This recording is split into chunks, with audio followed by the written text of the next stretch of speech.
السلام علیکم class third. آج کے ویڈیو ہم آپ کے فرسٹ سیمسٹر یعنی پہلی سہ-ماہی کے سب سے پہلے ہم سے شروعات کر رہے ہیں۔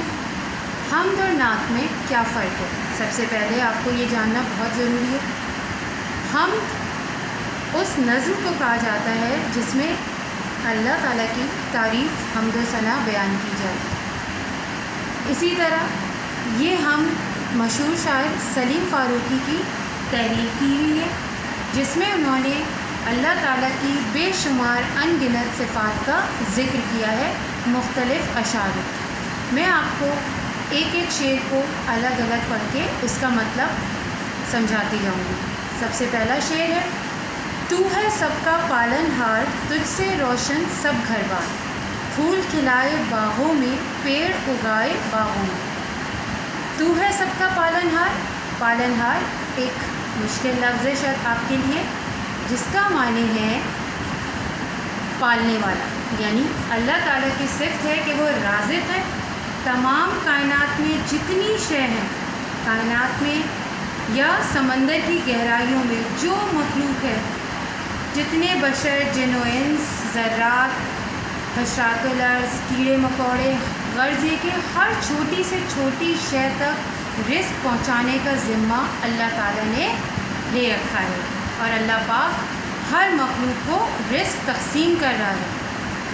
تجھ سے روشن سب گھر بار، یعنی اس کائنات میں جو بھی روشنی ہے، تمام تر دنیا جو ہے اس میں اللہ تعالیٰ کی چیزوں سے وہ منور ہے، یعنی روشن ہے، اس کی روشنی پھیلی ہوئی ہے اللہ تعالیٰ کی بنائی ہوئی نعمتوں سے، بے شمار نعمتوں سے، جن نعمتوں میں پھول آتے ہیں، باغات، ان میں ان گنت رنگ برنگے انواع اقسام کے پھول ہیں، غنچے ہیں، یہ تمام کیا ہے، خوبصورتی میں اس کائنات کی اضافہ کر رہے ہیں۔ اسی طرح پیڑ ہیں جو کہ سبزہ اور ہریالی کا منظر پیش کرتے ہیں اور ہماری آنکھوں کو بھی بہت بھاتے ہیں۔ اللہ تعالیٰ نے پیڑ اگائے، باغوں میں پھلوں کو اگایا۔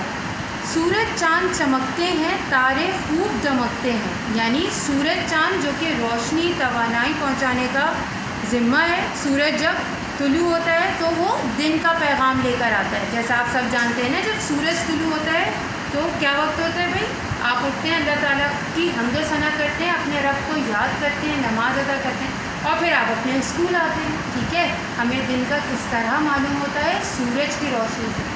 وہی رب ہے جو دن کو رات میں اور رات کو دن میں تبدیل کر رہا ہے۔ تو سورج جب کائنات میں آ جاتا ہے تو ظاہر ہے چاروں طرف روشنی ہی روشنی پھیل جاتی ہے، اور جب چاند آتا ہے، یعنی چاند کس وقت چمکتا ہے؟ رات کے وقت۔ جب سورج غروب ہو جاتا ہے اور چاند پوری آب و تاب کے ساتھ چمکتا ہے تو وہ رات کی خبر لاتا ہے۔ لہٰذا اللہ تعالیٰ نے دن اور رات میں مختلف کام الگ الگ بنائے ہیں۔ ٹھیک ہے، تارے بھی ہیں، آسمان جو ہے وہ تاروں کے جھنڈ سے چمک رہا ہے، یعنی رات کو تارے آسمان پہ جھلملاتے ہیں۔ کھیتوں میں ہریالی ہے، روشن بالی بالی ہے، کھیتوں میں ہر طرف ہر سو ایک سبزہ پھیلا ہوا ہے، یعنی ہریالی کا منظر ہے، یعنی گرینری ہی گرینری ہے نا، ہریالی یعنی ہر چیز روشن ہے۔ اور آپ کو پتہ ہے جب بارشیں ہوتی ہیں تو تمام پتے دھل کر مزید ہرے بھرے ہو جاتے ہیں، ان کی جو رونق ہے وہ مزید آب و تاب سے چمکنے لگتے ہیں۔ روشن بالی بالی ہے، یعنی بالی بالی کہتے ہیں ہر ایک پتا، ذرہ، ہر درخت کی ہر ایک ڈالی ڈالی، اور اس میں جو بھی اللہ تعالیٰ نے مزید کیا ہے، درختوں میں کیا ہوتے ہیں بھائی؟ شاخیں ہوتی ہیں، صحیح، اس کی ڈال ہوتی ہے، درخت کے پتے ہوتے ہیں، جو کہ تمام تر کے درخت کے یہ پارٹس ہیں، حصے ہیں، ہر چیز روشن ہے، چمک رہی ہے تیری شان و قدرت سے۔ اور یہ تمام تر چیزیں کیوں کر ممکن ہے؟ کیونکہ ہمارا رب یعنی اللہ تعالیٰ جو عظیم و شان قوت رکھتا ہے، حکمرانی رکھتا ہے، قادر ہے ہر شے پر، قادر مطلق ہے، تو اسی کی شان ہے، بڑائی ہے کہ جس کے دم سے کائنات میں اتنی خوبصورتی ہے پھیلی ہوئی ہے۔ جلوے ہر شے میں نئے، یعنی اللہ کا جو نور ہے وہ تو آپ کو پتہ ہے، ہم کائنات کی جو بھی شے دیکھتے ہیں بیٹا وہ اللہ کے نور کو کیا ہے، اس کی عکاسی کرتی ہے، یعنی اللہ کا نور ہر شے میں چمکتا ہے، جھلکتا ہے، اسے دیکھ کے ہمیں اللہ کی ذات پہ مزید یقین ہوتا ہے کہ یہ رب ہے جس نے اتنی خوبصورت چیزیں تخلیق کی ہیں. یہ کسی انسان کے بس کی بات نہیں. ایسا ممکن نہیں ہے نا بیٹا کہ انسان جو ہے وہ تو اتنی استطاعت بھی نہیں رکھتا، اس کی اتنی حیثیت ہی نہیں ہے کہ وہ کوئی ایک چھوٹی سی چیز کو بھی ایجاد کر سکے.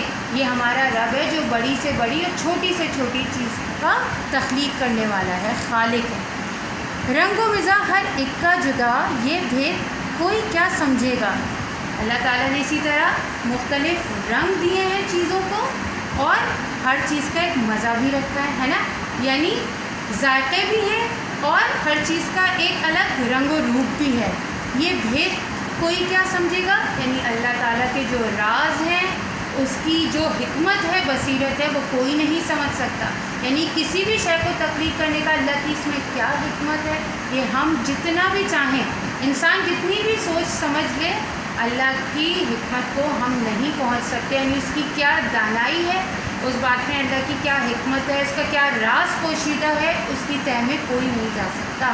ہم صرف انسان کتنی بھی ترقی کر لے، لیکن اللہ تعالیٰ نے کس بات میں ہمارے لیے کیا اچھائی رکھی ہے، یہ کیا برائی رکھی ہے، یہ انسانوں کے سمجھنے کی بس کی بات نہیں. بھید کہتے ہیں راز، ٹھیک ہے، جو چیزیں ہم سے پوشیدہ ہیں، چھپی ہوئی ہیں. انسان کو دی عقل و تمیز اور بھی دی ہر چیز اچھی چیز. انسان کو اللہ تعالیٰ نے کیا بنایا بیٹا، اشرف المخلوقات، یعنی تمام تر مخلوقات میں سب سے بڑا اونچا درجہ رکھتا ہے. کیوں؟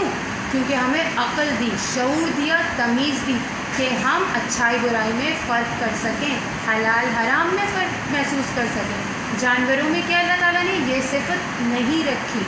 یہ جو کوالٹی ہے یہ انسان میں ہے کہ وہ ہر چیز کو اپنی عقل استعمال کرتے ہوئے اچھے اور برے میں تمیز کرتا ہے، فرق کرتا ہے، اور اللہ تعالیٰ کی دی ہوئی نعمتوں کا شکر ادا کرتا ہے ہر اچھی چیز کے لیے.